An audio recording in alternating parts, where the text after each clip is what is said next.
hidden for centuries, buried by time and controversy. This is the lost gospel that challenges everything we thought we knew about the early Christian story. Who was Mary Magdalene? A disciple, a prophet, or something far more powerful? Today, we uncover the truth behind the Gospel of Mary Magdalene, the real story the world was never meant to hear. In the dusty archives of ancient monasteries, hidden beneath layers of sand and stone, lies a secret that the Church has kept buried for nearly 2,000 years. A gospel so controversial, so revolutionary, that its very existence threatens everything you thought you knew about Christianity's most misunderstood figure. Mary Magdalene. Most people think they know her story. The repentant prostitute who found redemption at the feet of Jesus. The devoted follower who wept at the cross.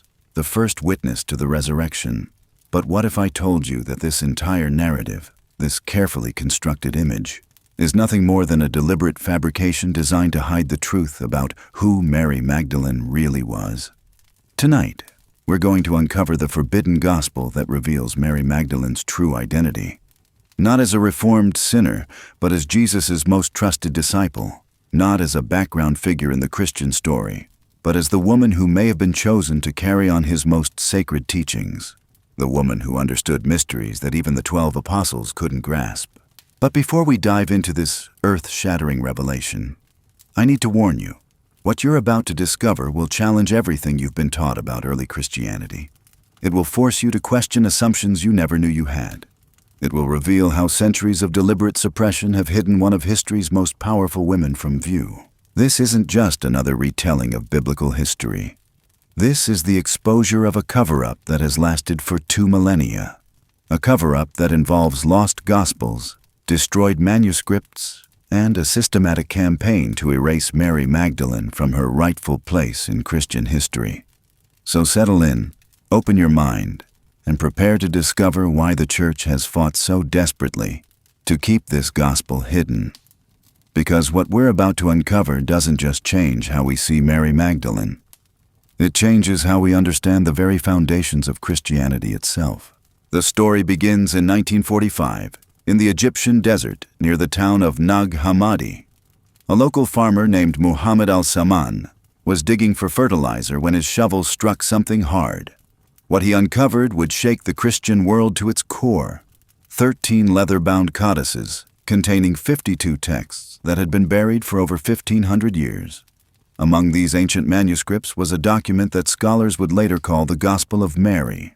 But this wasn't just any gospel. This was a text that portrayed Mary Magdalene in a way that would have been unthinkable to the early church fathers, as Jesus' most enlightened disciple, as the keeper of secret teachings, as the woman who understood the deeper mysteries of his message better than anyone else. The Gospel opens with a scene that immediately sets it apart from the canonical texts. Jesus is speaking to his disciples after his resurrection, but he's not giving them the familiar commands we know from Matthew, Mark, Luke, and John. Instead, he's revealing hidden knowledge about the nature of reality, about the spiritual realm, about truths that go far beyond simple moral teachings. And who is asking the most profound questions? Who is demonstrating the deepest understanding of these cosmic mysteries? Mary Magdalene. Not Peter, not John, not any of the 12. Mary, the woman who has been reduced to a footnote in traditional Christian history, is here portrayed as the most spiritually advanced of all Jesus' followers. But here's where the story gets even more intriguing. The Gospel doesn't just show Mary asking questions. It shows her receiving private revelations from Jesus, visions and teachings that he shared with her alone. Knowledge so profound, so transformative, that it reveals an entirely different understanding of what Jesus was really trying to accomplish. According to this forbidden text, Mary wasn't just a follower of Jesus. She was his spiritual equal, his partner in revealing divine truth, the woman chosen to carry forward the deepest aspects of his teaching. And this wasn't some later invention or wishful thinking. This gospel was written in the 2nd century, within living memory of the apostolic age. Yet for 17 centuries, this text remained buried in the Egyptian sand, hidden from the world, kept secret from believers who had been taught a completely different version of Mary's story. Why? What was so dangerous about this gospel that it had to be suppressed? What truths were so threatening that they couldn't be allowed to see the light of day? The answer lies in understanding what Christianity looked like in its earliest days, before the creeds were written, before the canon was established, before the church became an institution concerned with hierarchy and control. In those first centuries after Jesus' death, Christianity was a diverse movement with many different interpretations of his message. Some Christians believed Jesus was fully divine. Others believed he was fully human. Some emphasized his role as a sacrifice for sin. Others focused on his teachings about the kingdom of heaven. And some, following the tradition preserved in the Gospel of Mary, believed that the highest truths of Christianity were mystical in nature, that salvation came not through belief in doctrine, but through direct spiritual experience. This was the Christianity that Mary Magdalene represented. A path of inner knowing, a journey of personal revelation, a way of understanding Jesus that went beyond the simple narrative of sin and redemption. It was a Christianity that saw the divine feminine as equal to the divine masculine, that honored women as spiritual teachers, that recognized the profound insights that could come through visionary experience. But this wasn't the Christianity that would eventually triumph. As the church became more organized, more institutional, more concerned with establishing orthodoxy, these alternative voices were systematically silenced. The gospels that supported them were declared heretical.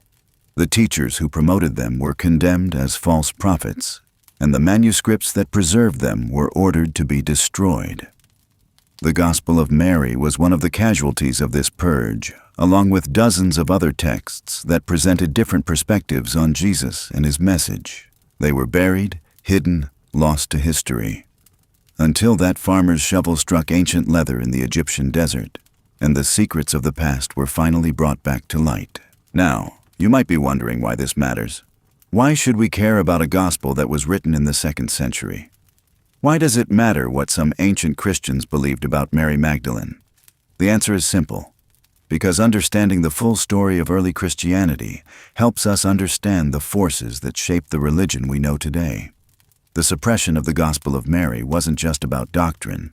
It was about power, about who gets to speak for God, about whether women could be spiritual authorities, about whether mystical experience was as valid as institutional teaching. These weren't just theological debates. They were battles for the soul of Christianity itself, and Mary Magdalene became the symbol of everything that was at stake. In the canonical Gospels, she appears as a devoted but ultimately subordinate figure, a woman who serves and supports but doesn't lead or teach, a former sinner who finds redemption but remains in the background of the real action.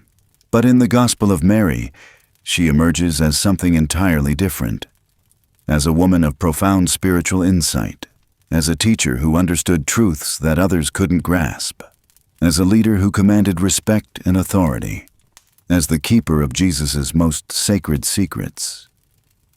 This wasn't just a different interpretation of Mary's role. It was a different understanding of what Christianity could be, a religion that honored the feminine divine, that recognized women as equals in spiritual authority, that valued mystical experience alongside doctrinal belief, that saw salvation as a journey of inner transformation rather than simply acceptance of orthodox teaching. The Church Fathers who established Christian orthodoxy understood exactly what was at stake. They knew that allowing the Gospel of Mary to circulate would undermine their authority, that recognizing Mary as a spiritual teacher would challenge their male-dominated hierarchy, that accepting her visions as legitimate revelation would open the door to all kinds of claims about divine communication. So they made a choice. They declared the Gospel of Mary to be heretical. They condemned those who followed its teachings. They ordered the destruction of manuscripts that contained it. And they promoted a different image of Mary Magdalene, one that kept her safely in the background, one that reduced her to a symbol of repentance rather than a source of wisdom. But they couldn't destroy the truth entirely. They couldn't erase every copy of the forbidden gospel. They couldn't eliminate every memory of Mary's true role in early Christianity. And eventually, after centuries of hiding, The truth would emerge from the desert sand to challenge their carefully constructed narrative. What we're looking at isn't just an ancient text. It's evidence of a massive cover-up, a systematic campaign to rewrite history, a deliberate effort to hide the truth about one of Christianity's most important figures. The Gospel of Mary is proof that the story we've been told about early Christianity is incomplete, that there were other voices, other perspectives, other ways of understanding Jesus and his message. And at the center of this hidden history stands Mary Magdalene, not as the repentant prostitute of church tradition, but as the enlightened disciple of the forbidden gospel. Not as a minor character in the Christian story, but as a major figure whose true importance has been deliberately obscured. The question we have to ask ourselves is this: why were the church fathers so afraid of this gospel? What was so dangerous about Mary's teachings that they had to be suppressed? What truths were so threatening that they couldn't be allowed to survive? The answers to these questions reveal not just the hidden story of Mary Magdalene, but the hidden story of Christianity itself. A story of competing visions, of suppressed voices, of truths that were too dangerous to be spoken. A story that shows us how the Christianity we know today was shaped not just by divine revelation, but by very human decisions about what to include and what to exclude from the sacred narrative. As we continue this journey into the forbidden gospel, we're going to discover exactly what those dangerous truths were. We're going to uncover the specific teachings that Mary supposedly received from Jesus. We're going to explore the visions that set her apart from the other disciples. And we're going to understand why the church was so desperate to keep this gospel hidden. But we're also going to discover something even more profound. We're going to see how the suppression of Mary's story reflects broader patterns of how religious institutions handle uncomfortable truths, how they deal with challenges to their authority, how they manage the tension between revelation and control. The Gospel of Mary isn't just about Mary Magdalene. It's about the nature of spiritual authority, about the role of women in religious leadership, about the value of mystical experience, about the difference between institutional Christianity and the original vision of Jesus himself. And as we dive deeper into this forbidden text, we're going to uncover secrets that go to the very heart of what it means to be a Christian. Secrets that challenge not just our understanding of Mary Magdalene, but our understanding of Jesus, of salvation, of the nature of divine truth itself. The first thing that strikes you when you actually read the Gospel of Mary is how different it sounds from the biblical texts, you know. There's no genealogy tracing bloodlines back to Abraham, no birth narrative with angels and shepherds, no parables about seeds and soil. Instead, this forbidden gospel plunges us immediately into a world of cosmic mysteries and hidden knowledge. The text opens with Jesus speaking to his disciples, but these aren't the familiar teachings from the Sermon on the Mount. He's revealing secrets about the nature of matter and spirit, about the structure of reality itself, about truths that exist beyond the physical world. And as he speaks, it becomes clear that this isn't Sunday school theology. This is advanced spiritual instruction for those ready to understand the deeper mysteries. But here's what's truly shocking. When Jesus finishes speaking and departs, the disciples are left confused and frightened. They don't understand what he's told them. They're overwhelmed by the complexity of his message. They're uncertain about their mission. And in their moment of confusion, who steps forward to comfort them? Who demonstrates the clarity and understanding that they lack? Mary Magdalene. The text describes her rising to greet them, calming their hearts, and turning their minds toward the good. She speaks with authority and confidence while the male disciples remain lost and bewildered. This isn't the submissive background figure of traditional Christianity. This is a woman taking charge, providing leadership, demonstrating spiritual maturity that surpasses even the inner circle of apostles. But Peter, always the impulsive one, challenges her authority. He asks why she's speaking to them as if she knows something they don't. He questions whether Jesus would really have spoken privately to a woman. He reveals the jealousy and resentment that would eventually lead to Mary's exclusion from the official Christian narrative. And this is where the forbidden gospel becomes truly revolutionary. Because Mary doesn't back down. She doesn't apologize for her knowledge or defer to Peter's authority. Instead, she shares a vision that Jesus had given her privately, a revelation so profound, so detailed, so spiritually advanced, that it makes clear why she was chosen to receive it. The vision Mary describes is unlike anything in the canonical Gospels. She tells of a conversation with Jesus about the nature of the soul, about the journey of consciousness after death, about the spiritual realms that exist beyond physical reality. She speaks of powers that try to trap the soul, of spiritual forces that must be overcome, of a path to enlightenment that requires wisdom and courage. This isn't the simple message of love and forgiveness that most Christians associate with Jesus. This is esoteric teaching about the structure of the universe, about the nature of consciousness, about the spiritual journey that every soul must undertake. It's mystical Christianity at its most sophisticated, and Mary is presented as its most advanced practitioner.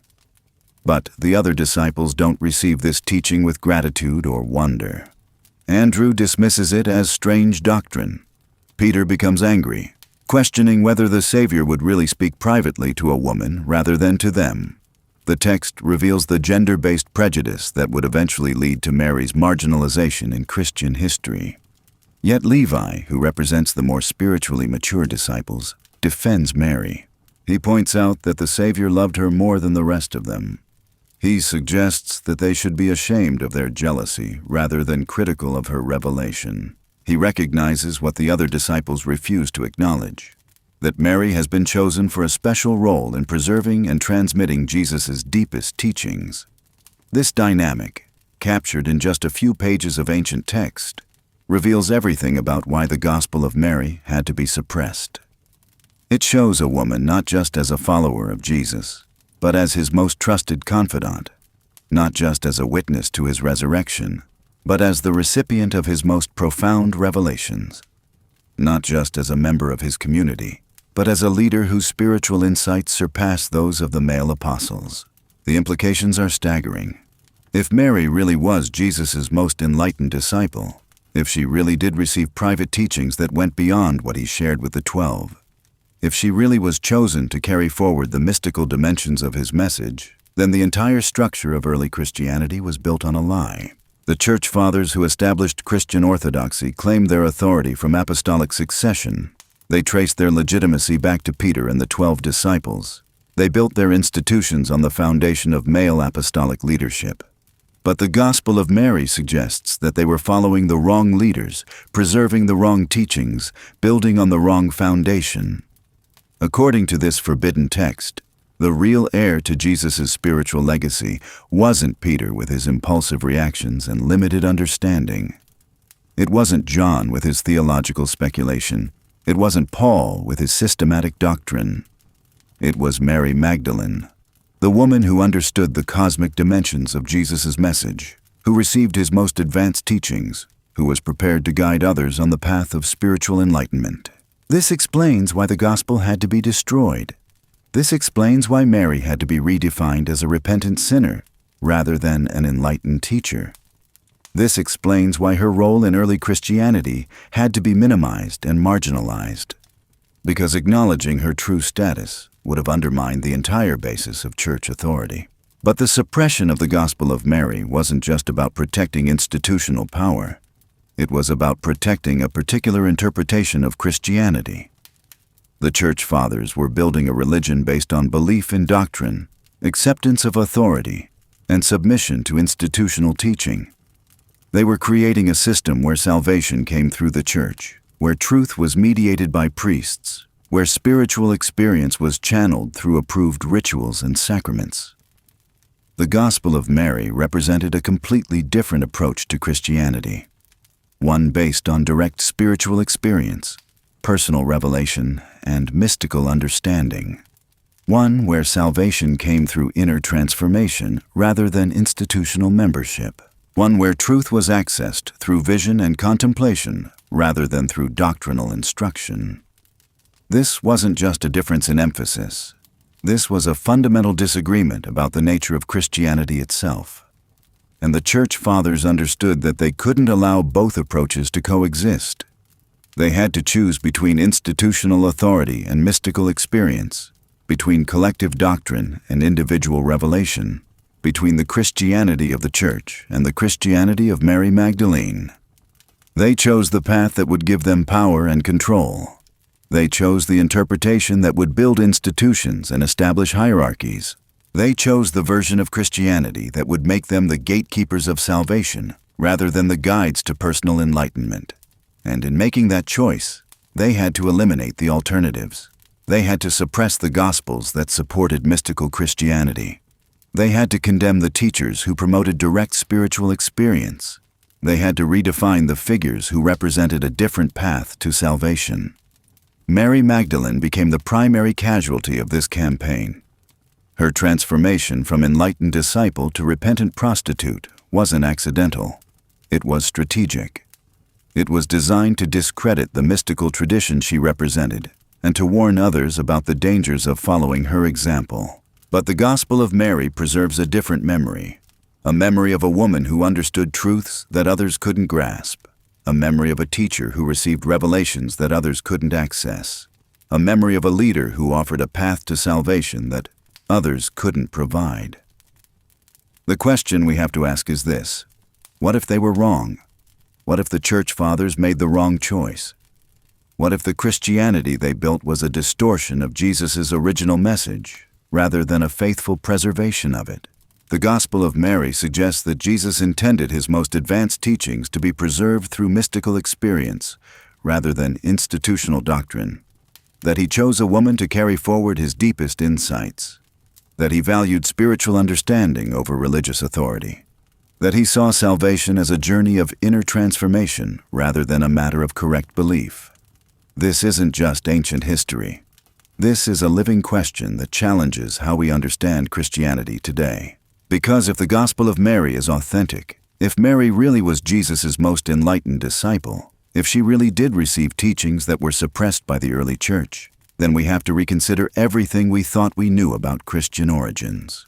We have to ask whether the Christianity we inherited is the Christianity that Jesus intended, whether the institutions that claim his authority are really following his example, whether the path to salvation requires submission to church teaching or personal spiritual experience. The Forbidden Gospel doesn't just reveal Mary Magdalene's hidden story. It reveals the hidden story of Christianity itself, a story of competing visions that were resolved through power rather than truth. A story of suppressed voices that preserve different understandings of Jesus' message. A story of lost possibilities that might have led to a very different kind of religion. And at the center of that story stands Mary Magdalene. Not as the reformed prostitute of church tradition, but as the enlightened mystic of the Forbidden Gospel. Not as a minor character in the Christian narrative, but as a major figure whose true importance has been deliberately hidden from view. The Church Fathers succeeded in suppressing her gospel for 17 centuries. They succeeded in redefining her role in Christian history. They succeeded in building a religion that marginalized the mystical tradition she represented. But they didn't succeed in destroying the truth entirely. They didn't succeed in eliminating every trace of her real significance. And now, with the discovery of the Gospel of Mary, we have the opportunity to recover what was lost, to understand what was hidden, to reclaim the suppressed dimensions of Christian spirituality. The implications of what we've discovered so far are just the beginning. Because the Gospel of Mary doesn't just challenge our understanding of early Christianity. It reveals a pattern of suppression that extends far beyond one woman's story. A systematic campaign to eliminate any trace of the divine feminine from Christian teaching. A deliberate effort to create a religion that would serve the interests of male religious authority rather than the spiritual needs of all believers. But to understand the full scope of this cover-up, we need to look beyond the Gospel of Mary itself. We need to examine the other texts that were buried alongside it in the Egyptian desert. We need to understand the broader movement of early Christians who saw Mary Magdalene not as an exception, but as the embodiment of a completely different way of understanding Jesus and his message. Among the manuscripts discovered at Nag Hammadi was another text that mentions Mary Magdalene in ways that would have scandalized the early church fathers. The Gospel of Philip, written in the 3rd century, contains passages that describe Mary's relationship with Jesus in language that goes far beyond teacher and student. It speaks of her as his companion, his partner, the one who understood him better than anyone else. The text uses imagery that is both spiritual and intimate. It describes Jesus kissing Mary more than the other disciples, leading to jealousy among the 12. It suggests that their relationship was characterized by a closeness that transcended ordinary friendship. It presents Mary not just as a follower, but as Jesus' spiritual equal, his partner in revealing divine truth. Now, before you jump to conclusions about what this means, we need to understand that these ancient texts operate on multiple levels of meaning. The intimate language used to describe Mary's relationship with Jesus wasn't necessarily meant to be taken literally. In the mystical traditions of the ancient world, spiritual union was often described in terms of marriage, intimacy, and divine partnership. But the symbolism is significant. It suggests that Mary represented something that the male disciples couldn't provide, a different kind of understanding, a different approach to spiritual truth, a different way of relating to the divine that complemented and completed Jesus' mission in ways that purely masculine spirituality could not. This is where the suppression of Mary's story becomes not just about one woman, but about the entire question of gender in spiritual authority. The Church Fathers weren't just eliminating a troublesome disciple. They were eliminating the divine feminine from Christianity itself. They were creating a religion that would be dominated by male imagery, male leadership, and male interpretation of divine truth. Think about the implications of this. In the ancient world, most religions honored both masculine and feminine aspects of divinity. The Greeks had gods and goddesses. The Romans had male and female deities. The Egyptians worshipped divine couples who represented the balance between different aspects of cosmic power. Even Judaism, despite its emphasis on monotheism, preserved traditions that honored the feminine wisdom of God. But the Christianity that emerged from the early church councils was different. It was a religion with a male God, a male savior, and male apostolic leadership. The feminine divine was relegated to the background, acknowledged only in the figure of Mary, the mother of Jesus, who was honored for her submission and obedience rather than her wisdom or spiritual authority. The Gospel of Mary and the other texts that were suppressed alongside it represent a road not taken, a Christianity that might have developed very differently if the feminine voice had been allowed to remain, a religion that could have honored both masculine and feminine approaches to spirituality, a faith that could have recognized women as equals in spiritual authority, rather than subordinates in religious hierarchy. But this wasn't just about gender. It was about the nature of spiritual authority itself. The mystical Christianity that Mary represented was based on direct experience, rather than institutional mediation. It valued personal revelation over collective doctrine.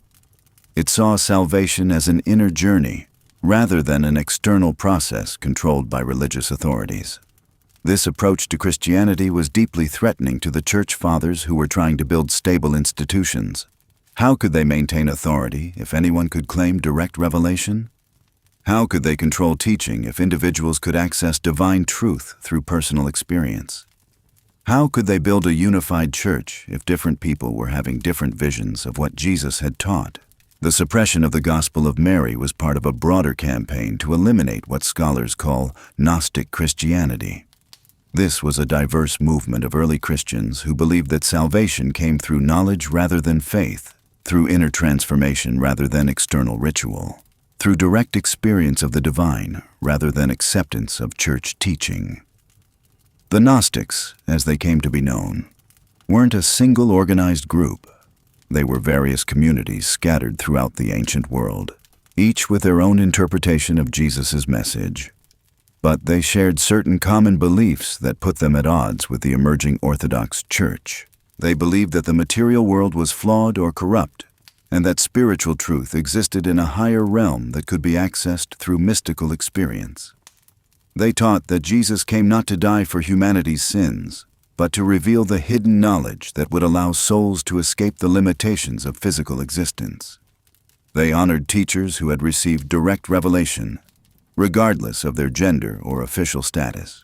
And they revered Mary Magdalene as one of their most important sources of authentic teaching. In their texts, she appears not as a repentant sinner, but as an enlightened mystic, not as a subordinate disciple, but as Jesus' spiritual partner, not as a background figure, but as a central teacher whose insights were essential for understanding the deeper mysteries of salvation. This is why the Gospel of Mary and the other Gnostic texts had to be eliminated. They represented a completely different understanding of Christianity, one that couldn't be reconciled with the institutional church that was emerging in the 3rd and 4th centuries, one that threatened the very foundation of religious authority that the Church Fathers were trying to establish. The campaign against Gnostic Christianity was systematic and ruthless. The Church Fathers declared their teachings heretical. They condemned their leaders as false prophets. They ordered the destruction of their manuscripts. They used the power of the Roman state to suppress their communities. They rewrote history to eliminate any trace of their influence on early Christian development. But they couldn't eliminate the truth entirely. They couldn't destroy every manuscript. They couldn't erase every memory of the alternative forms of Christianity that had flourished in the first centuries after Jesus' death. And eventually, buried in the Egyptian desert, some of these suppressed texts would survive to challenge the official narrative that had been constructed around Christian origins. The discovery of the Gospel of Mary and the other Nag Hammadi texts in 1945 was like finding a time capsule from the ancient world. Suddenly, scholars had access to voices that had been silenced for over 1,500 years. They could read the actual words of the teachers who had been condemned as heretics. They could understand the beliefs of the communities that had been suppressed as dangerous to Orthodox faith. And what they found was shocking.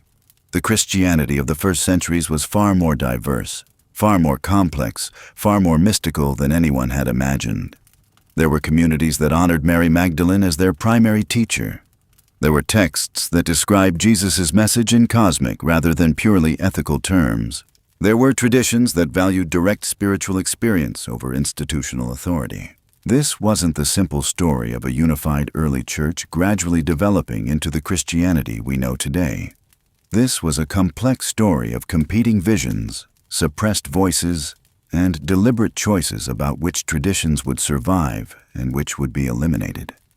It was a story of power struggles disguised as theological debates. It was a story of how religious institutions shaped truth rather than simply preserving it. The Gospel of Mary stands at the center of this hidden history, not just as an ancient text, but as a symbol of everything that was lost when the Church chose institutional authority over mystical experience, when they chose male leadership over gender equality, when they chose doctrinal unity over spiritual diversity. But the Gospel also represents something more. It represents the possibility of recovery, the chance to understand what was suppressed, the opportunity to reclaim aspects of Christian spirituality that were deliberately eliminated from the tradition. The hope that we might discover truths that were hidden not because they were false, but because they were too dangerous to the established order. As we continue to explore the forbidden gospel, we're going to discover exactly what those dangerous truths were. We're going to uncover the specific teachings that Mary supposedly received from Jesus. We're going to understand why her vision of salvation was so threatening to the early church. And we're going to see how her story connects to broader questions about the nature of spiritual authority, the role of women in religious leadership, and the difference between institutional Christianity and the original message of Jesus himself. The Church Fathers thought they had buried Mary Magdalene's story forever. They thought they had successfully eliminated the mystical tradition she represented. They thought they had created a version of Christianity that would serve their purposes for all time. But truth has a way of resurfacing. Even after 17 centuries of suppression, even after systematic campaigns to eliminate every trace of alternative Christian traditions, even after the most determined efforts to rewrite history, the forbidden gospel emerged from the desert sand to challenge everything we thought we knew about Christian origins. The question we have to ask ourselves is this: are we ready to listen? Are we prepared to consider the possibility that the Christianity we inherited is incomplete? Are we willing to explore the spiritual insights that were deliberately hidden from view? Because the Gospel of Mary doesn't just offer us historical information about early Christianity. It offers us a different way of understanding our own spiritual journey, a different approach to salvation, a different vision of what it means to follow Jesus in the modern world. The woman who was transformed from enlightened disciple to repentant prostitute might just hold the key to transforming our understanding of Christianity itself. The teacher who was silenced for 17 centuries might just have something to say to believers who are searching for deeper meaning in their faith. The mystic who was buried in the Egyptian desert might just offer us a path to the divine that we never knew existed. But to understand that path, we need to go deeper into the specific teachings that Mary supposedly received from Jesus. We need to explore the vision that set her apart from the other disciples. We need to understand exactly what she knew that made her so dangerous to the early church fathers. The vision that Mary Magdalene received from Jesus, as recorded in the Forbidden Gospel, is unlike anything you'll find in the canonical scriptures. It's not a simple parable about farming or fishing. It's not a moral teaching about loving your neighbor. It's a complex, mystical journey through the spiritual realms that reveals the true nature of the soul's relationship with the divine. According to the text, Mary describes Jesus appearing to her in a vision and engaging in a profound dialogue about the nature of spiritual reality. But this isn't the gentle Jesus of Sunday school lessons. This is a cosmic teacher revealing the hidden structure of existence itself. He speaks to her about the soul's journey after death, about the spiritual powers that attempt to trap consciousness in lower realms, about the path to ultimate liberation that requires wisdom most believers never even imagine. The Jesus of Mary's vision describes reality as consisting of multiple levels or dimensions. The physical world we experience is just the lowest level of a vast cosmic hierarchy. Above it exist spiritual realms populated by powers and authorities that most humans never encounter. And the soul's journey to salvation requires navigating through these realms, overcoming the challenges presented by each level, and ultimately reaching the highest dimension where divine union becomes possible. This isn't the simple heaven and hell cosmology that most Christians are familiar with. This is a sophisticated spiritual geography that maps the journey of consciousness through multiple dimensions of existence. It's mystical Christianity at its most advanced, and it requires a level of spiritual understanding that goes far beyond basic faith or moral behavior. But here's what makes Mary's vision truly revolutionary. Jesus doesn't just describe this cosmic journey to her. He reveals that she has the spiritual capacity to undertake it herself.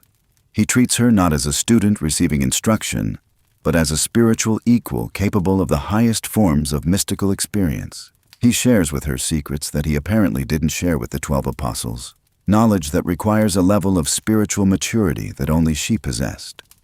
The vision continues with Jesus explaining how the soul encounters various spiritual powers during its journey. These aren't demons in the traditional sense, but cosmic forces that represent different aspects of spiritual bondage. Ignorance that blinds the soul to higher truth. Desire that keeps consciousness trapped in lower realms. Wrath that creates spiritual turbulence. Ignorance that prevents recognition of divine reality. Each of these powers challenges the ascending soul with questions designed to trap it in spiritual confusion. They demand to know where the soul came from, where it's going, what authority it has to pass through their realm. And only a soul equipped with the proper knowledge, the gnosis that Jesus has revealed, can provide the answers that allow passage to the next level. This is where Mary's special status becomes clear. She isn't just receiving this teaching as theoretical knowledge. She's being prepared to actually undertake this spiritual journey herself. Jesus is training her to become a guide for others who want to follow the same path.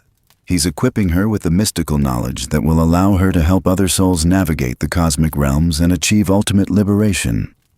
The implications are staggering. If Mary really received this kind of advanced spiritual training directly from Jesus, then she wasn't just another disciple. She was his chosen successor in the mystical dimension of his teaching. She was the one designated to carry forward the deepest, most transformative aspects of his message. She was the keeper of secrets that could revolutionize how people understood salvation itself. But the vision goes even deeper. Mary describes Jesus revealing to her the nature of the spiritual body that the soul acquires as it progresses through the cosmic realms. This isn't the physical resurrection that Orthodox Christianity teaches. This is the gradual transformation of consciousness itself, the development of spiritual faculties that allow direct perception of divine reality. According to Mary's account, Jesus taught her that the soul possesses multiple bodies or vehicles of consciousness. The physical body that we identify with in ordinary life is just the densest of these vehicles. As the soul progresses spiritually, it develops subtler bodies that can function in higher dimensions of existence. The ultimate goal is to develop the spiritual body that can exist in direct union with the divine source. This teaching completely transforms the meaning of salvation. It's not about going to heaven when you die. It's about transforming your consciousness while you're still alive. It's not about believing the right doctrines. It's about developing the spiritual faculties that allow direct experience of divine reality. It's not about submitting to religious authority. It's about undertaking the inner journey that leads to spiritual liberation. And Mary, according to the forbidden gospel, was the disciple who understood this teaching most completely. She was the one who had progressed furthest along the path of spiritual development. She was the one equipped to guide others on the same journey. She was the true heir to the mystical tradition that Jesus represented. This explains why the other disciples reacted with such jealousy and confusion when Mary shared her vision. They were still thinking in terms of ordinary religious teaching. They expected Jesus to reveal practical instructions about how to organize the church or spread his message. They weren't prepared for the cosmic mysticism that Mary had received. Peter's angry reaction to Mary's vision reveals more than just personal jealousy. It reveals the fundamental difference between institutional Christianity and mystical Christianity. Peter represents the approach that would eventually dominate the church, an approach based on authority, organization, and control, an approach that saw salvation as something dispensed by religious institutions rather than achieved through personal spiritual development. Mary represents the alternative that was suppressed, an approach based on direct experience, inner transformation, and mystical knowledge. An approach that saw salvation as a journey of consciousness rather than a matter of correct belief. An approach that valued spiritual insight over institutional authority. The Church Fathers who established Christian orthodoxy understood exactly what was at stake in this conflict. They knew that accepting Mary's vision would undermine their entire system of religious authority. If individuals could access divine truth through personal mystical experience, what need would there be for priests, bishops, or church hierarchy? If salvation came through inner transformation rather than institutional mediation, what role would the church play in the spiritual lives of believers? So they made a choice. They chose Peter's approach over Mary's. They chose institutional authority over mystical experience. They chose collective doctrine over individual revelation. And in making that choice, they had to eliminate any trace of the alternative that Mary represented. The transformation of Mary from enlightened mystic to repentant prostitute wasn't accidental. It was strategic. It was designed to discredit the mystical tradition she embodied and to warn others about the dangers of claiming direct spiritual authority. By reducing her to a symbol of sexual sin, the Church Fathers could safely acknowledge her importance while completely distorting her real significance. But the forbidden gospel preserves a different memory, a memory of a woman who received the most advanced spiritual teachings that Jesus had to offer, a memory of a disciple who understood the cosmic dimensions of his message, a memory of a teacher who was prepared to guide others on the path to ultimate spiritual liberation. The specific details of Mary's vision reveal just how sophisticated early Christian mysticism really was. This wasn't primitive religious thinking. This was advanced spiritual psychology that understood the nature of consciousness, the structure of spiritual development, and the cosmic context within which human salvation takes place. The teaching that Mary received about the soul's journey through multiple dimensions of existence parallels similar teachings found in other mystical traditions. The Hindu concept of the soul's evolution through different planes of consciousness. The Buddhist understanding of the Bardo states encountered after death. The Platonic vision of the soul's ascent through celestial spheres. But Mary's vision adds a distinctly Christian dimension to these universal mystical insights. The journey she describes isn't just about individual spiritual development. It's about following the path that Jesus himself had traveled. It's about participating in the cosmic process of redemption that his death and resurrection had initiated. It's about becoming a co-worker with Christ in the transformation of consciousness itself. This is why Mary's gospel was so dangerous to the early church. It didn't just challenge their authority, it offered a completely different understanding of what Christianity was supposed to accomplish. Instead of creating an institution that would control access to salvation, it pointed toward a mystical path that would make such institutions unnecessary. The Church Fathers succeeded in suppressing this vision for 17 centuries. They succeeded in redefining Mary as a repentant sinner rather than an enlightened teacher. They succeeded in building a Christianity that marginalized mystical experience in favor of institutional authority. But they didn't succeed in destroying the truth entirely. The forbidden gospel survived in the Egyptian desert, waiting for the day when it would emerge to challenge the official narrative. And now, with the discovery of the Gospel of Mary, we have the opportunity to understand what was lost when the Church chose institutional control over mystical liberation. The implications extend far beyond ancient history, because the conflict between Peter's approach and Mary's approach didn't end in the 2nd century. It continues today in the tension between institutional religion and personal spiritual experience, between those who seek God through established churches and those who seek direct mystical encounter, between those who find salvation through doctrinal belief and those who find it through inner transformation. The Gospel of Mary reminds us that Christianity began with a much broader vision than the institutional church preserved. It began with teachers like Mary who understood the cosmic dimensions of spiritual reality. It began with mystical experiences that transformed consciousness itself. It began with the recognition that salvation wasn't just about individual souls, but about the evolution of consciousness throughout the universe. The woman who was buried in the Egyptian desert, along with her forbidden gospel, represents more than just a suppressed voice from Christian history. She represents a suppressed dimension of Christianity itself, a dimension that valued direct experience over institutional authority, a dimension that honored the feminine divine alongside the masculine, a dimension that saw salvation as a journey of consciousness rather than a matter of correct belief. The Church Fathers thought they had eliminated this dimension forever. They thought they had successfully created a Christianity that would serve their institutional purposes for all time. But the discovery of the Gospel of Mary proves that truth has a way of resurfacing even after centuries of suppression. The question we have to ask ourselves is whether we're ready to reclaim what was lost, whether we're prepared to explore the mystical dimensions of Christianity that were deliberately hidden from view, whether we're willing to consider the possibility that Mary Magdalene's vision of salvation might have something to offer believers who are searching for deeper meaning in their faith. Because the forbidden gospel doesn't just challenge our understanding of early Christian history, it challenges our understanding of what Christianity could become if it embraced the mystical tradition that Mary represented. It offers us a vision of spiritual development that goes far beyond the simple morality and institutional loyalty that characterize much of contemporary religious life. The woman who understood the cosmic journey of the soul might just have something to teach us about our own spiritual journey. The teacher who received Jesus' most advanced mystical instruction might just have insights that could transform how we understand our relationship with the divine. The mystic who was buried for 17 centuries might just offer us a path to spiritual liberation that we never knew existed. But to fully understand that path, we need to explore how Mary's mystical Christianity connects to the broader pattern of suppression that has characterized religious history. We need to understand why institutional religions consistently eliminate mystical voices.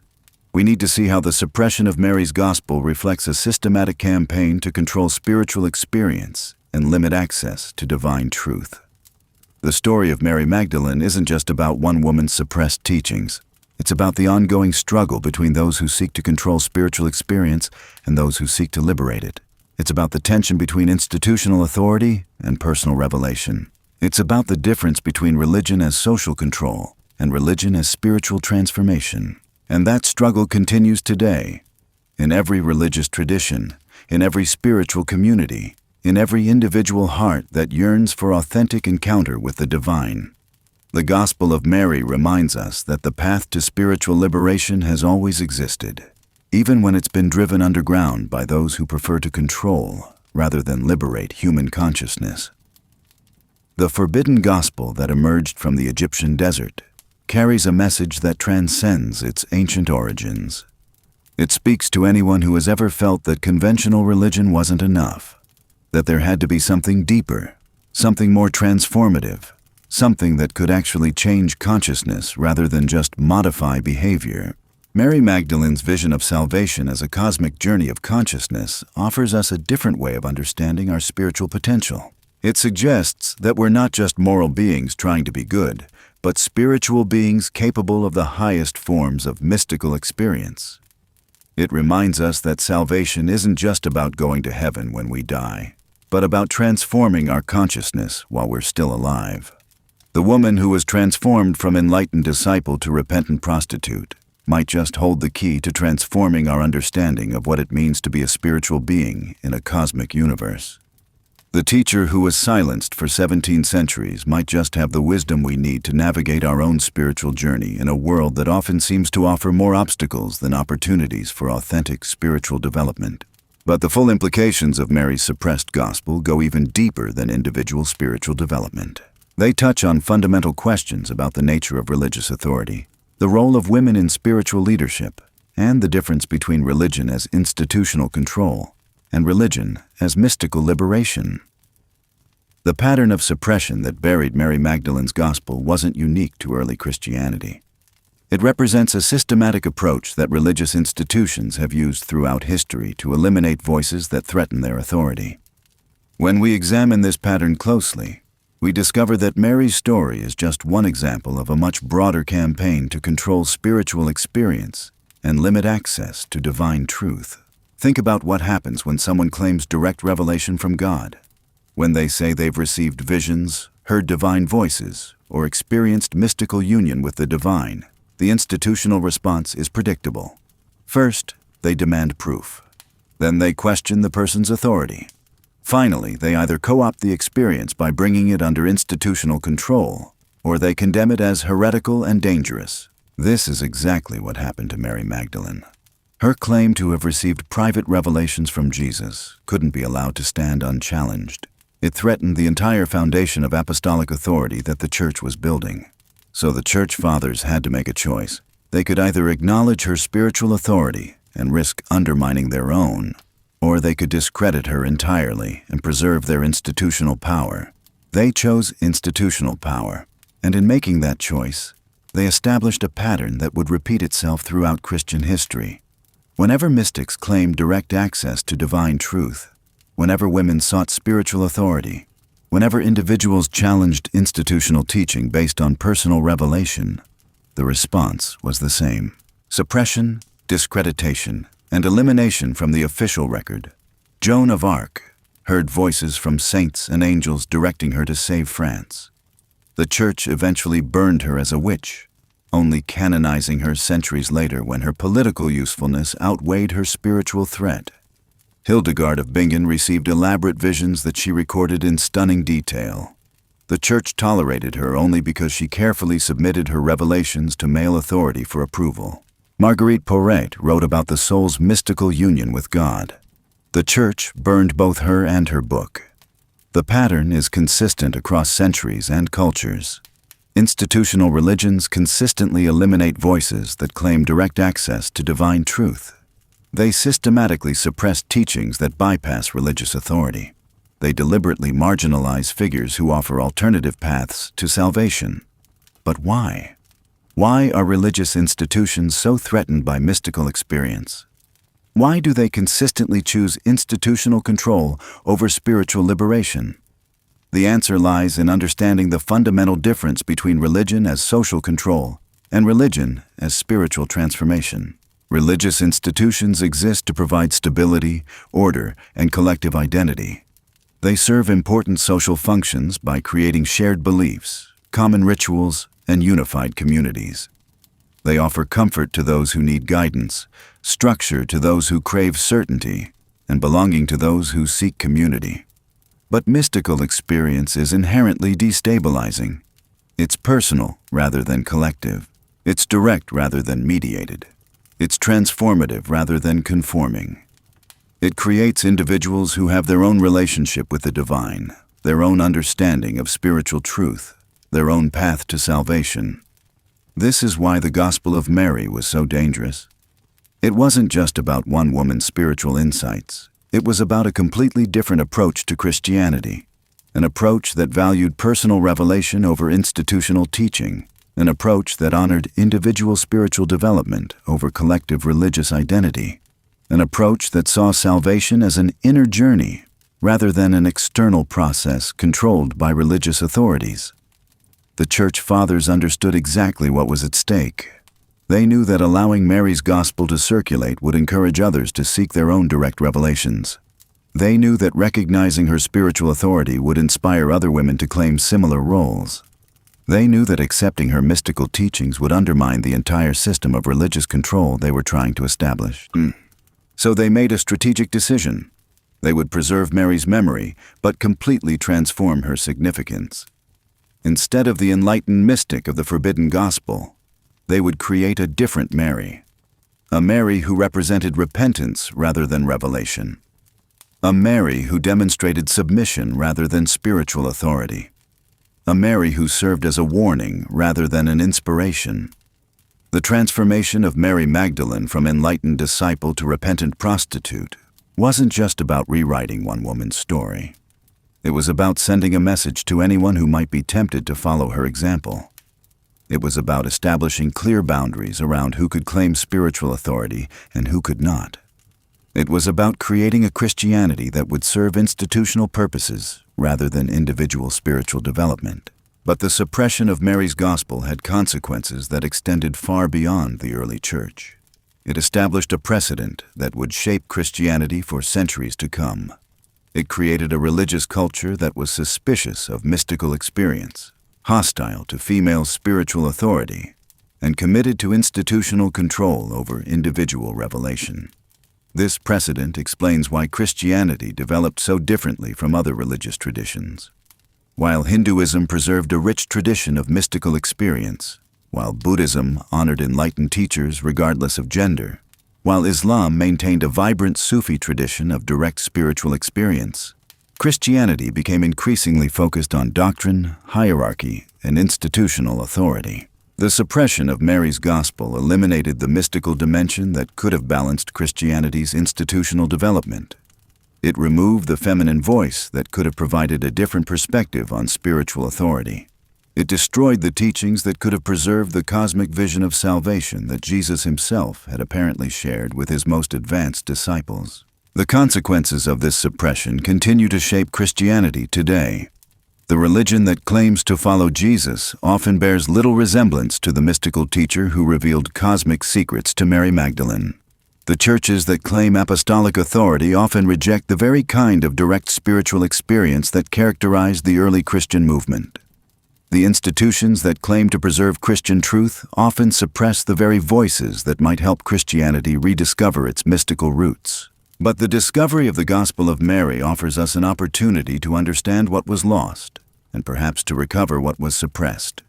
It shows us a Christianity that was more mystical, more inclusive, more transformative than the institutional religion that emerged from the early church councils.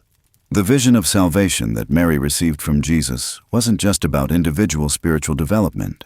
It was about the transformation of consciousness itself. It was about humanity's evolution toward higher forms of spiritual awareness. It was about the cosmic process of redemption that Jesus had initiated, and that his most advanced disciples were meant to continue. This vision challenges us to reconsider what Christianity could become if it embraced the mystical tradition that Mary represented. What if churches became centers for spiritual development, rather than institutions for social control? What if religious authority was based on spiritual insight rather than institutional position?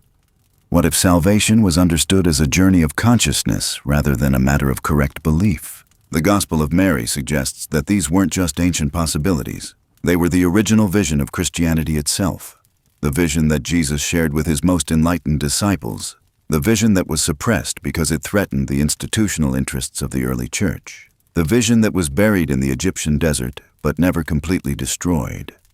The woman who understood the cosmic journey of the soul represents more than just a suppressed voice from Christian history. She represents a suppressed dimension of human spiritual potential, a dimension that recognizes the divine capacity within every individual, a dimension that honors the feminine wisdom alongside the masculine authority, a dimension that sees salvation as the natural evolution of consciousness toward its divine source. The Church Fathers thought they had eliminated this dimension forever. They thought they had successfully created a Christianity that would serve their institutional purposes for all time. But the discovery of the Gospel of Mary proves that spiritual truth has a way of resurfacing, even after centuries of suppression. The forbidden gospel that emerged from the Egyptian desert carries a message that transcends its ancient origins. It speaks to anyone who has ever felt that conventional religion wasn't enough, to anyone who has sought direct experience of the divine, to anyone who has sensed that there must be more to spiritual life than institutional membership and doctrinal belief. Mary Magdalene's vision of salvation as a cosmic journey of consciousness offers us a different way of understanding our spiritual potential. It reminds us that we're not just moral beings trying to be good, but spiritual beings capable of the highest forms of mystical experience. It suggests that salvation isn't just about going to heaven when we die, but about transforming our consciousness while we're still alive. The implications of this vision extend far beyond individual spiritual development. They touch on fundamental questions about the nature of reality itself. If consciousness can evolve through multiple dimensions of existence, if the soul can develop spiritual bodies that function in higher realms, if salvation involves the transformation of awareness rather than just the forgiveness of sins, then we're dealing with a completely different understanding of what it means to be human. This understanding aligns with insights from modern consciousness research, quantum physics, and transpersonal psychology. It suggests that the mystical Christians who preserved Mary's teachings might have understood something about the nature of consciousness that mainstream religion has forgotten, something about the cosmic context within which human spiritual development takes place. The suppression of Mary's gospel wasn't just about eliminating one woman's teachings. It was about eliminating an entire approach to understanding reality, an approach that saw consciousness as fundamental rather than secondary, an approach that recognized the spiritual dimensions of existence as more real than the physical, an approach that understood salvation as the natural evolution of awareness toward its divine source. But this approach didn't disappear entirely. It survived in the mystical traditions that emerged throughout Christian history, in the visions of medieval mystics like Meister Eckhart and Julian of Norwich, in the contemplative practices of monastic communities, in the spiritual insights of figures like St. John of the Cross and Teresa of Avila. These mystics rediscovered, each in their own way, the kind of direct spiritual experience that Mary Magdalene had received from Jesus. They found the path to mystical union that she had described in her forbidden gospel. They developed the spiritual faculties that allowed them to perceive the cosmic dimensions of reality that she had explored in her visions. But they did so within the constraints of institutional Christianity. They had to be careful not to challenge church authority too directly. They had to frame their insights in acceptable theological language. They had to submit their revelations to religious authorities for approval. Mary Magdalene represents what Christian mysticism might have looked like if it hadn't been forced underground, if it hadn't been constrained by institutional suspicion, if it hadn't been limited by the gender restrictions that prevented women from claiming spiritual authority. The Gospel of Mary shows us a Christianity where mystical experience was central rather than marginal, where direct revelation was honored rather than suspected, where spiritual development was the goal rather than just moral improvement, where consciousness transformation was understood as the very purpose of religious practice. This vision of Christianity might seem foreign to those raised in conventional churches, but it's actually closer to the original vision of Jesus himself, the teacher who spoke in parables that revealed hidden truths, the mystic who claimed direct union with the divine, the revolutionary who challenged religious authorities and offered a path to spiritual liberation that bypassed institutional control. The suppression of Mary's gospel was part of a broader campaign to domesticate this revolutionary vision, to turn the mystical teacher into a moral instructor, to transform the path of consciousness evolution into a system of social control, to replace the cosmic vision of salvation with a simplified doctrine that could be easily managed by religious institutions. But the truth has a way of resurfacing. Even after 17 centuries of suppression, the Gospel of Mary emerged from the Egyptian desert to challenge the official narrative, to remind us of what was lost when the Church chose institutional control over mystical liberation, to offer us a glimpse of what Christianity could become if it embraced the spiritual insights that were deliberately hidden from view. The woman who was transformed from enlightened disciple to repentant prostitute might just hold the key to transforming our understanding of what it means to be a spiritual being in a cosmic universe. The teacher who was silenced for 17 centuries might just have the wisdom we need to navigate our own spiritual journey in a world that often seems to offer more obstacles than opportunities for authentic spiritual development. The mystic who was buried in the Egyptian desert, along with her forbidden gospel, represents more than just a suppressed voice from Christian history. She represents the suppressed potential of human consciousness itself, the potential to evolve beyond the limitations of ordinary awareness, the potential to develop spiritual faculties that can perceive the cosmic dimensions of reality, the potential to participate directly in the divine consciousness that is the source and goal of all existence. This potential wasn't eliminated by the suppression of Mary's gospel. It was only hidden, waiting for the day when humanity would be ready to reclaim what was lost. The discovery of the Gospel of Mary suggests that day has come, that we're ready to explore the mystical dimensions of Christianity that were deliberately concealed, that we're prepared to consider the possibility that salvation involves the transformation of consciousness itself. The forbidden gospel that emerged from the Egyptian desert offers us more than just historical information about early Christianity. It offers us a roadmap for spiritual development that could revolutionize how we understand our relationship with the divine. It shows us that the path to spiritual liberation has always existed, even when it's been driven underground by those who prefer to control rather than liberate human consciousness. The question we have to ask ourselves is whether we're ready to walk that path, whether we're prepared to explore the spiritual potential that Mary Magdalene represented, whether we're willing to consider the possibility that the mystical tradition she embodied might have something essential to offer our own spiritual development. Because the Gospel of Mary doesn't just challenge our understanding of early Christian history, it challenges our understanding of what we could become if we embrace the mystical potential that lies dormant within every human consciousness.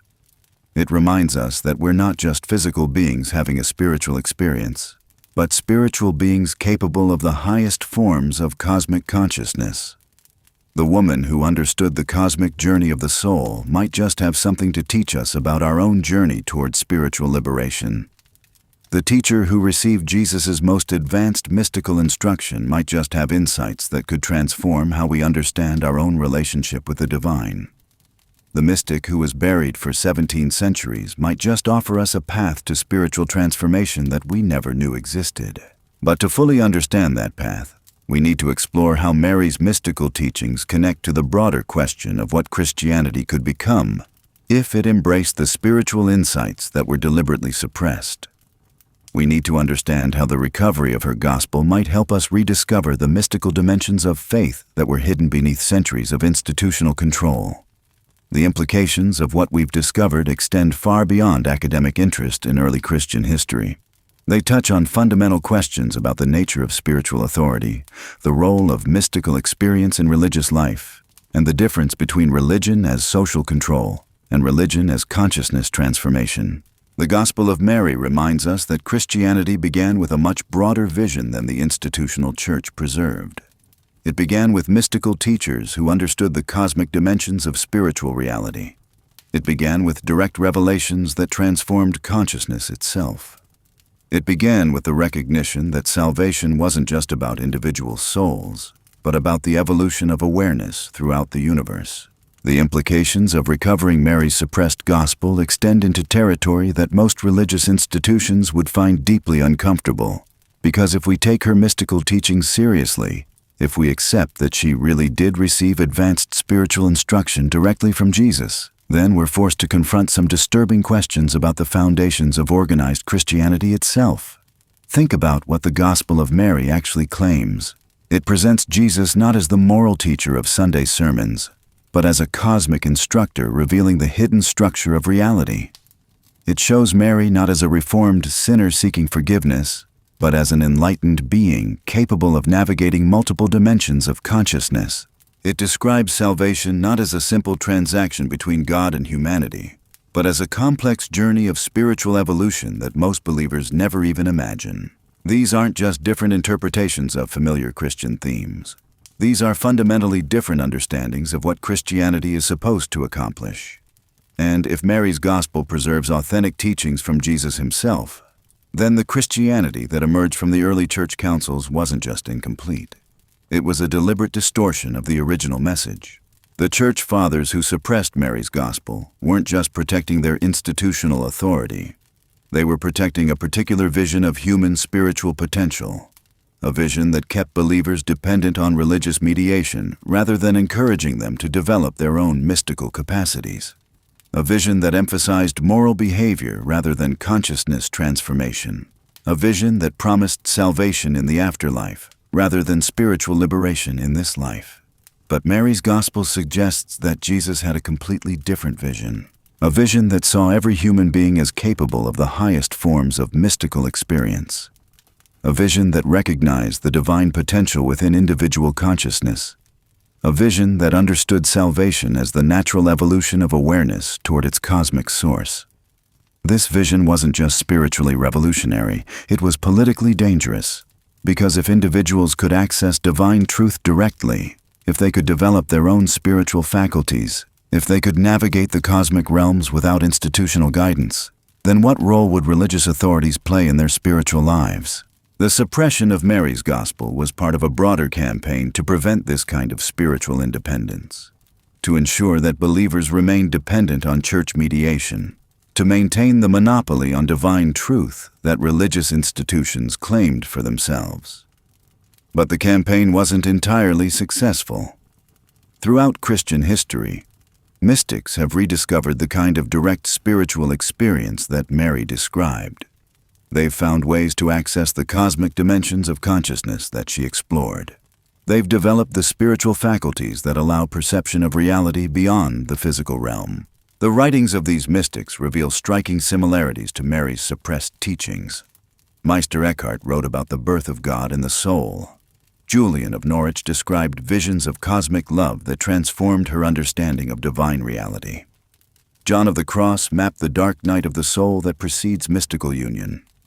Teresa of Avila detailed the interior castle where the soul encounters the divine. These weren't isolated individuals having random spiritual experiences. They were part of a continuous tradition of Christian mysticism that preserved, in various forms, the kind of advanced spiritual teaching that Mary had received from Jesus. A tradition that understood salvation as consciousness transformation rather than moral improvement. A tradition that recognized the divine potential within every human being. But this mystical tradition was always marginalized within institutional Christianity. It was tolerated as long as it remained private and didn't challenge church authority. It was celebrated when it could be safely contained within monastic communities. It was honored when it produced saints who demonstrated orthodox piety alongside their mystical insights. What was never allowed was the kind of public spiritual authority that Mary had claimed, the kind of direct revelation that bypassed institutional mediation, the kind of mystical teaching that could inspire others to seek their own direct experience of the divine. The Gospel of Mary represents what Christian mysticism might have looked like if it hadn't been driven underground, if women had been allowed to claim spiritual authority equal to men, if mystical experience had been honored as central to Christian practice rather than marginalized as exceptional and potentially dangerous. This vision of Christianity challenges us to reconsider what the faith could become if it embraced the mystical potential that Mary represented. What if churches became centers for consciousness development rather than institutions for social control? What if religious education focused on developing spiritual faculties rather than memorizing doctrines? What if salvation was understood as a journey of awareness rather than a matter of correct belief? The possibilities are both inspiring and unsettling. Inspiring because they suggest that Christianity contains resources for spiritual development that have been largely untapped. Unsettling because they require us to question assumptions about religious authority that have shaped Western civilization for nearly 2 millennia. The recovery of Mary's Gospel forces us to confront the possibility that the Christianity we inherited is a shadow of what it was meant to be, that the mystical dimensions of faith were deliberately suppressed in favor of institutional control, that the path to spiritual liberation was hidden beneath layers of doctrine and hierarchy designed to keep believers dependent on religious mediation. But it also offers us an opportunity to rediscover the mystical heart of Christianity that was never completely destroyed, an opportunity to explore the spiritual potential that Mary represented, an opportunity to develop the kind of direct relationship with the divine that doesn't require institutional permission or approval. The woman who was buried in the Egyptian desert, along with her forbidden gospel, represents more than just a suppressed voice from Christian history. She represents the suppressed potential of Christianity itself, the potential to become a path of consciousness transformation rather than social control, the potential to honor the divine feminine alongside the masculine, the potential to recognize every individual as capable of the highest forms of mystical experience. This potential wasn't eliminated by 17 centuries of suppression. It was only hidden, waiting for the day when humanity would be ready to reclaim what was lost. The discovery of the Gospel of Mary suggests that day has arrived, that we're ready to explore the mystical dimensions of Christianity that were deliberately concealed, that we're prepared to consider the possibility that salvation involves the transformation of consciousness itself. The implications extend far beyond Christianity, because the pattern of suppression that buried Mary's Gospel isn't unique to the early church. It represents a systematic approach that religious institutions have used throughout history to control spiritual experience and limit access to divine truth. In every religious tradition, we find evidence of mystical voices being suppressed, alternative teachings being eliminated, and direct spiritual experience being subordinated to institutional authority. The Sufis in Islam faced persecution for their mystical practices. The Gnostics in Christianity were condemned as heretics. The Tantric traditions in Hinduism were marginalized by orthodox schools. The Zen masters in Buddhism were sometimes forced to disguise their teachings to avoid institutional censure. The common thread is the tension between direct spiritual experience and institutional control, between those who claim access to divine truth through personal revelation and those who insist that such truth must be mediated through established religious authorities. Mary Magdalene became a symbol of this tension. Her transformation from enlightened disciple to repentant prostitute wasn't just about rewriting one woman's story. It was about sending a message to anyone who might be tempted to claim direct spiritual authority. It was about establishing clear boundaries around who could speak for God and who could not. But the suppression of Mary's Gospel also reveals something else. It reveals the fear that religious institutions have of human spiritual potential. The fear that if individuals develop their own mystical capacities, if they learn to access divine truth directly, if they discover the cosmic dimensions of consciousness, then institutional religion will become unnecessary. This fear isn't entirely unfounded. The kind of mystical Christianity that Mary represented would indeed challenge the relevance of religious institutions as they currently exist.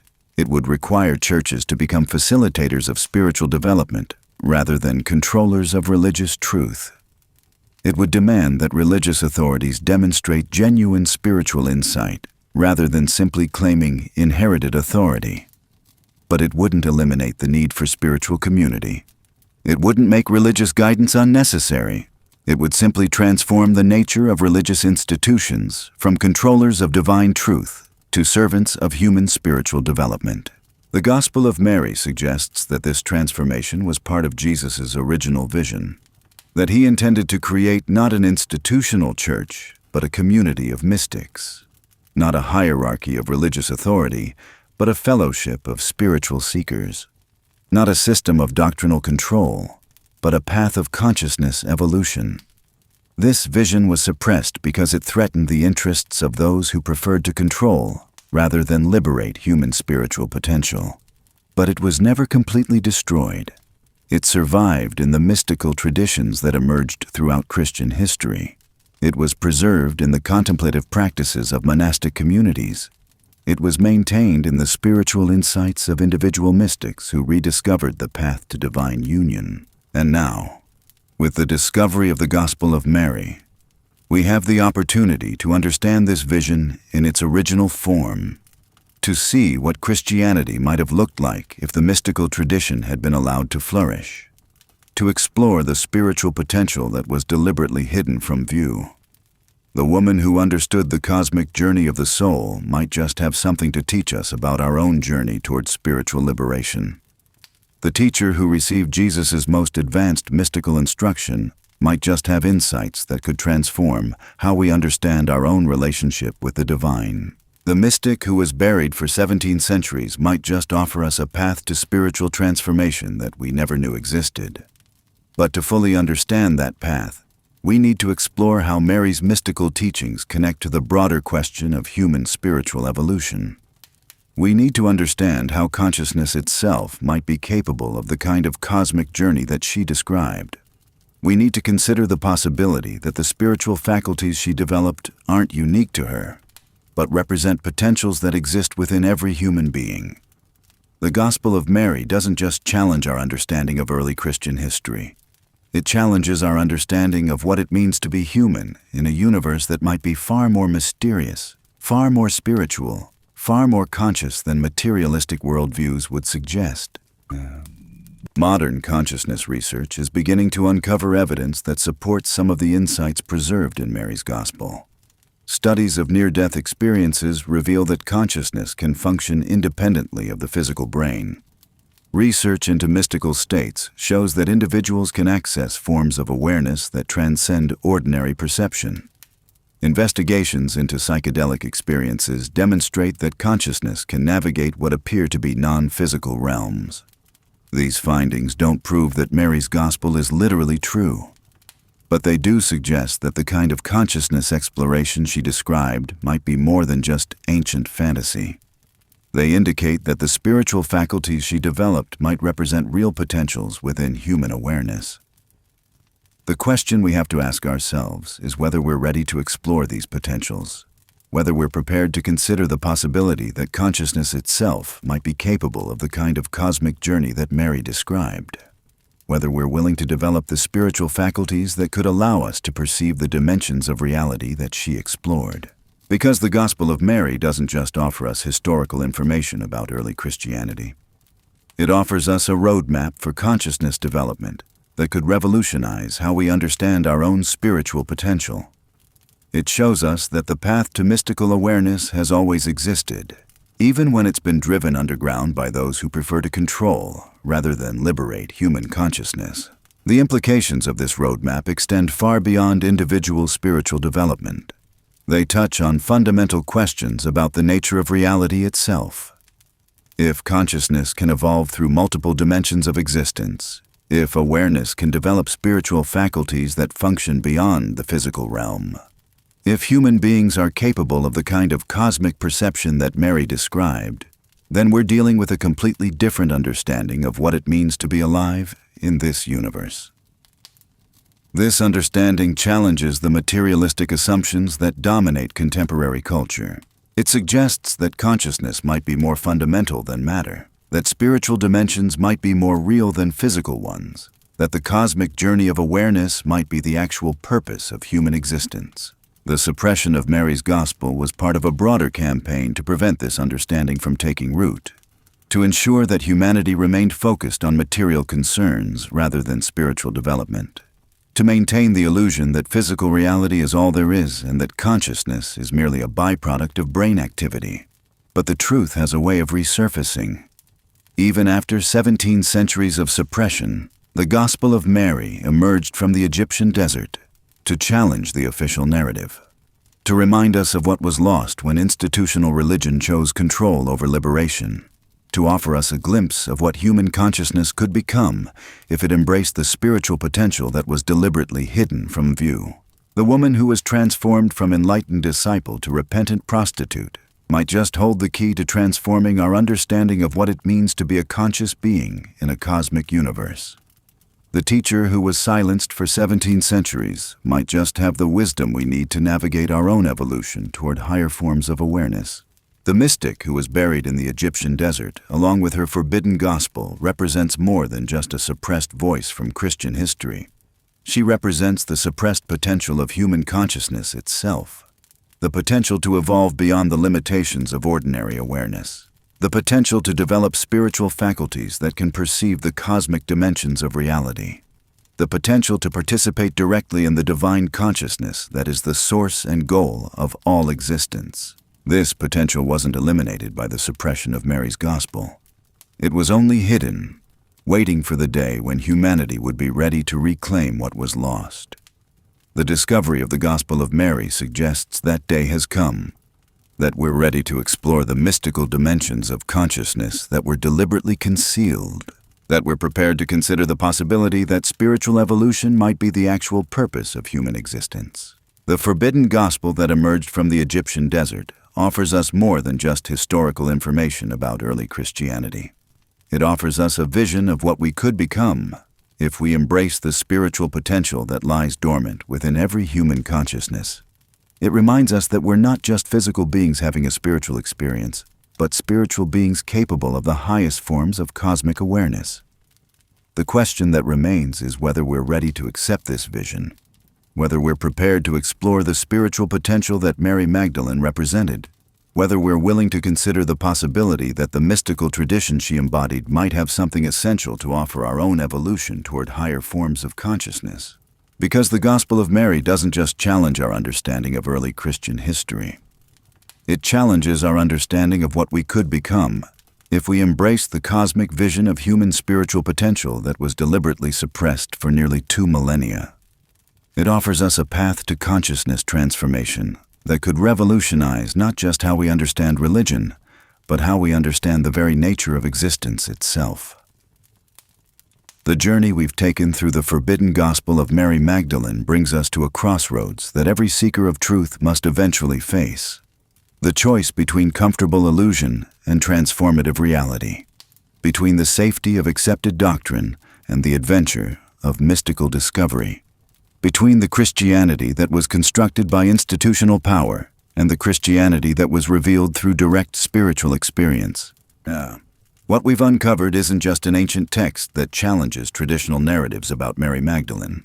We've discovered evidence of a systematic campaign to reshape Christianity itself, to eliminate the mystical dimension that could have made it a path of consciousness transformation rather than institutional control, to suppress the feminine wisdom that could have balanced the masculine authority, to hide the cosmic vision that could have revealed the true purpose of human spiritual evolution.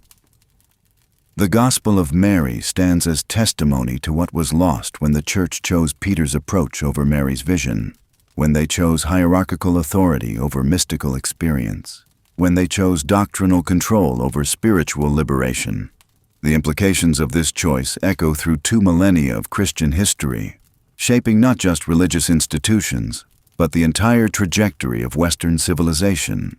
But perhaps the most profound implication of Mary's suppressed gospel isn't what it tells us about the past. It's what it reveals about the present moment. Because the same forces that buried her teachings in the Egyptian desert are still at work today. The same tension between institutional control and individual spiritual authority continues to shape how we understand our relationship with the divine. Consider how contemporary religious institutions respond to claims of direct spiritual experience, how they handle individuals who report mystical visions, divine communications, or transformative encounters with higher consciousness. The pattern remains remarkably consistent with what happened to Mary Magdalene. First skepticism, then attempts to control or contain the experience, finally marginalization or outright rejection if the individual refuses to submit to institutional authority. This pattern reveals something fundamental about the nature of religious power. It shows us that institutions claiming to serve God often end up serving their own interests instead. That organizations founded to facilitate spiritual development frequently become obstacles to it. That the very structures designed to preserve divine truth can become instruments for suppressing it. The Gospel of Mary forces us to confront these uncomfortable realities. It compels us to examine whether the Christianity we've inherited actually serves the spiritual purposes it claims to serve. Whether the religious institutions we support actually facilitate the kind of consciousness transformation that Jesus apparently intended. Whether the path to salvation requires institutional mediation or personal spiritual development. These aren't just theological questions. They're practical questions that affect how we live our spiritual lives, how we understand our relationship with the divine, how we navigate the tension between collective religious identity and individual mystical experience, how we respond to the deep longing for transcendence that seems to be hardwired into human consciousness. Mary Magdalene's suppressed gospel offers us a different framework for addressing these questions. It suggests that the path to spiritual liberation doesn't require institutional permission, that the capacity for mystical experience exists within every human being, that the journey toward divine union is the natural evolution of consciousness itself. But embracing this framework requires courage. The courage to question assumptions we've never examined. The courage to explore spiritual territories that institutional religion has declared off limits. The courage to trust our own mystical experiences even when they challenge official doctrine. It also requires wisdom. The wisdom to distinguish between authentic spiritual experience and self-deception. The wisdom to integrate mystical insights with practical living. The wisdom to honor the valuable functions that religious institutions can serve while not allowing them to limit our spiritual development. The woman who was buried in the Egyptian desert along with her forbidden gospel represents more than just a suppressed voice from Christian history.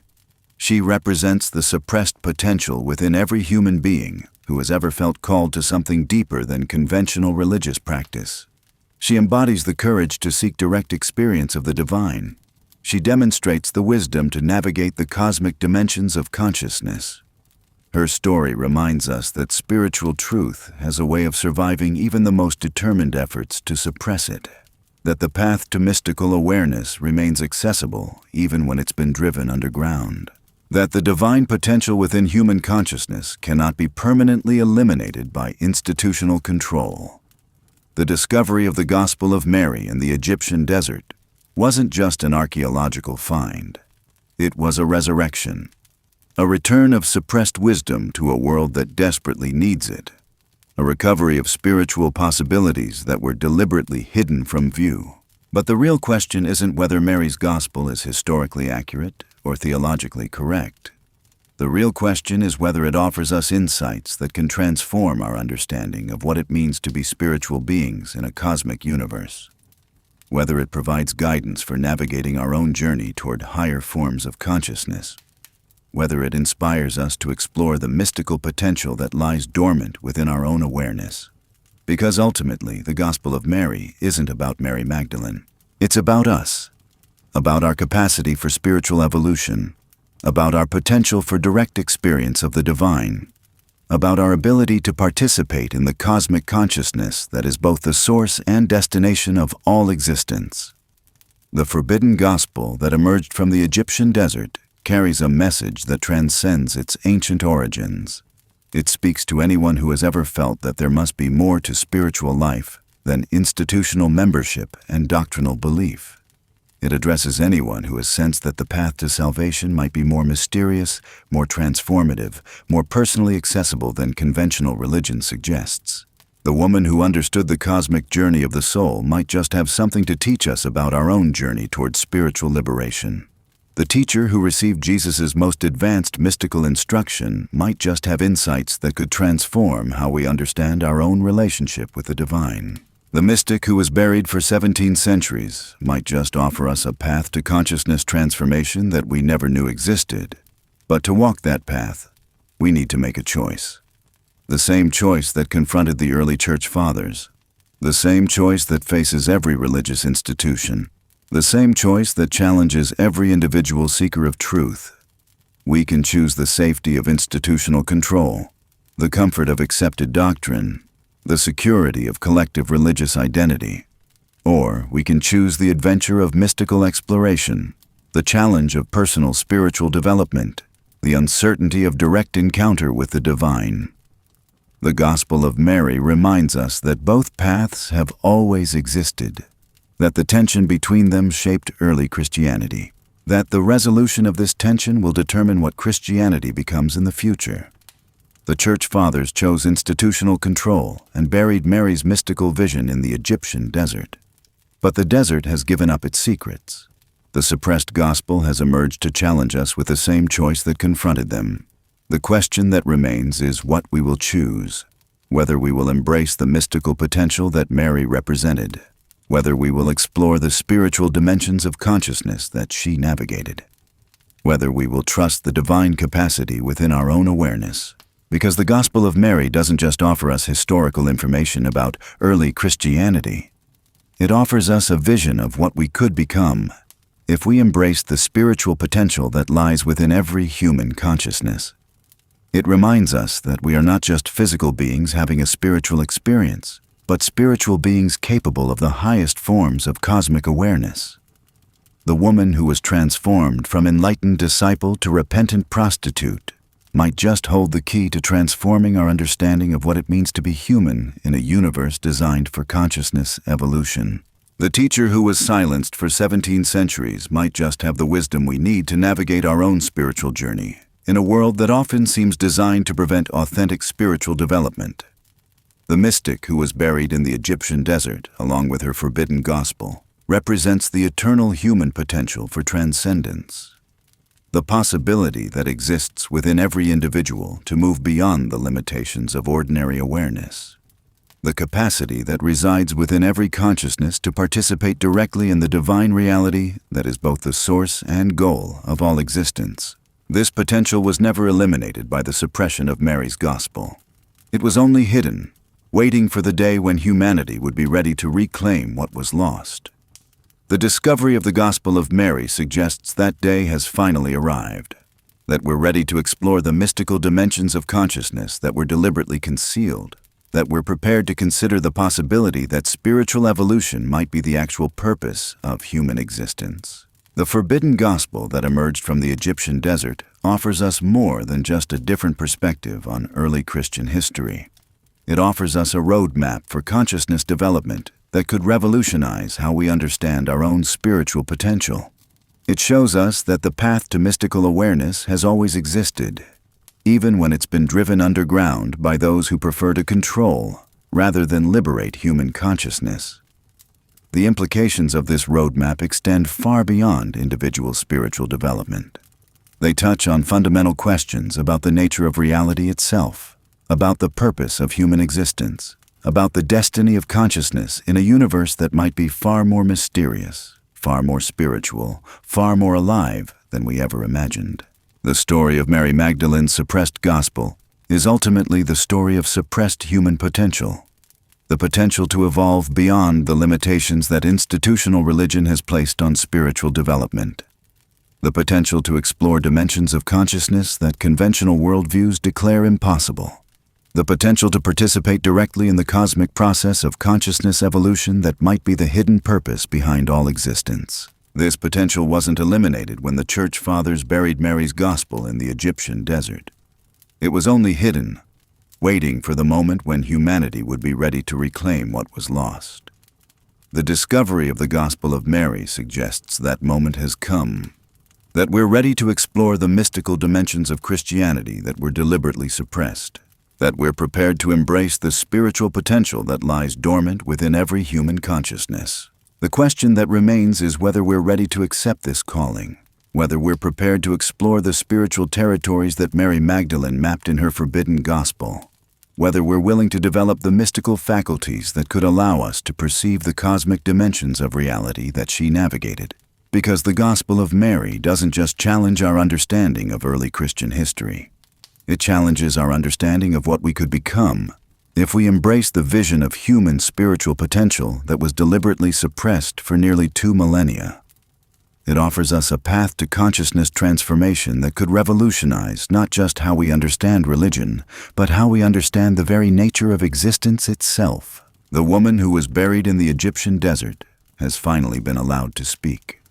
Her voice echoes across 17 centuries of suppression to offer us a vision of what Christianity could have been, what it still could become, and what we ourselves might become if we're courageous enough to embrace the mystical potential that lies within every human soul. The forbidden Gospel of Mary Magdalene has been revealed. The hidden story has been told. The suppressed truth has emerged from the desert sand to challenge everything we thought we knew about the origins of Christianity and the nature of human spiritual potential. Now the choice is ours. Now the future is being written. Now the story continues with whatever we decide to do next. Now the story continues with whatever we decide to do next.